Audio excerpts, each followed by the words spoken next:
বিয়ের পরের দিনই সেই নারী দরজায় লাথি মেরে ভেঙে ফেলল এবং জেদি স্বামীকে নিয়ন্ত্রণে আনতে সে সরাসরি হাতে তলোয়ার নিয়ে বারে ঢুকে গেল, যেখানে তার স্বামী বন্ধুদের সঙ্গে মজা করছিল। বন্ধুরে তাকে দেখি বুঝে গেল ব্যাপারটা খুবই বিপজ্জনক। তখন বন্ধুদের একজন তাকে মদ অফার করলো, কিন্তু পরের মুহূর্তেই নারী তলোয়ার বের করে বোতলটিকে দু টুকরো করে দিল। এটা দেখে বন্ধুরা এত ভয় পেয়ে গেল যে একজন তো সঙ্গে সঙ্গে হাঁটু গেড়ে বসে বলল, আজ থেকে আপনি আমাদের বস। আসলে সে কোনো সাধারণ নারী নয়, এই শহরের সবচেয়ে বড় মাফিয়া ডন। সে এসেছে তার মায়ের কোম্পানি ফিরিয়ে নিতে, যেটা শত্রুরা দখল করে নিয়েছিল। তখনই শহরের সবচেয়ে বড় ব্যবসায়ী সাম্রাজ্যের বয়োজ্যেষ্ঠ মালিক তাকে খুঁজে বের করে একটি শর্ত দেন, যদি তুমি আমার জেদি নাতিকে বিয়ে করে তাকে ঠিক করে দাও তবে তোমার মায়ের কোম্পানি ফিরিয়ে দেব। তবে মনে রেখো, আমার নাতি এই শহরের নাম্বার 1 উচ্ছৃঙ্খল ছেলে। নারী এক মুহূর্ত না ভেবে রাজি হয়ে যায়। দাদাও অসুস্থতার অজুহাত দেখিয়ে নাতির উপর বিয়ের চাপ দেন। বাধ্য হয়ে ছেলে সম্মত হয়। পরদিন ছেলে রেজিস্ট্রেশন অফিসে আগে পৌঁছে ভাবতে থাকে হয়তো কোনো বুড়ি বা অদ্ভুত মেয়ে হবে, কিন্তু মেয়েটিকে দেখার পর তার সৌন্দর্যে সে হতবাক হয়ে যায়। কিছুক্ষণ কথা হয়, তারপর নারী বলে, চলো তাড়াতাড়ি বিয়ের কাগজ সাইন করি। বিয়ের পরে স্বামী কিছু শর্ত দেয়, তুমি আমার থেকে শারীরিক দূরত্ব রাখবে, আমাদের মধ্যে কোনো ঘনিষ্ঠতা থাকবে না। নারী সেই কাগজ ছিঁড়ে ফেলে এক ঝটকা এসে তার কোলে বসে বলে, বিয়ে করেছি, এখন এসব শর্ত চলবে না। স্বামী হতবাক হয়ে যায়। এরপর নারীও 3টি শর্ত দেয়, রাতে দেরি করে বাইরে নয়, তার সামনে সিগারেট নয়, আর কোনো নারীর আশেপাশেও ঘোরাঘুরি নয়। যদি সে একটি শর্ত ভাঙে তবে তাকে খেলনার মতো ভেঙে ফেলবো। স্বামী এতটাই ভয় পেল যে সঙ্গে সঙ্গে গাড়ি নিয়ে পালিয়ে গেল।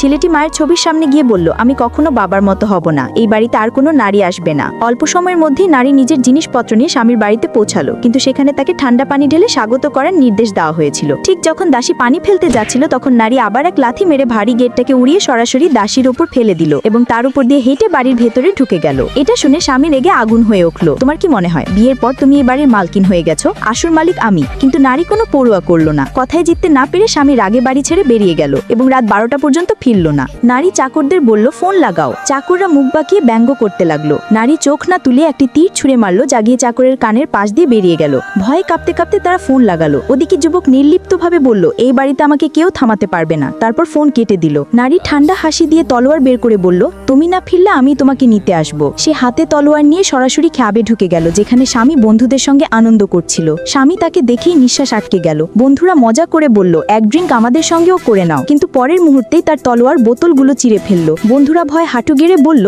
ভাবি আজ থেকে আপনি আমাদের বস। কিন্তু স্বামী এখনো জেদ ধরে থাকলো, আমি মরে যাব কিন্তু তোমার সঙ্গে বাড়ি ফিরবো না। নারী বলল, চলো বাজি ধরি, শুটিং কন্টেস্ট, যে হারবে সে বাড়ি যাবে। ছেলে খুশি হয়ে গেল, ভাবলো এবার তার জয় নিশ্চিত। সে শর্তও রাখলো, যদি আমি জিতে তুমি আমাকে আর বিরক্ত করবে না। নারী হেসে সম্মতি দিল। প্রথম গুলি স্বামী ছুড়ল, যা সোজা লক্ষ্যবস্তুতে লাগলো। এখন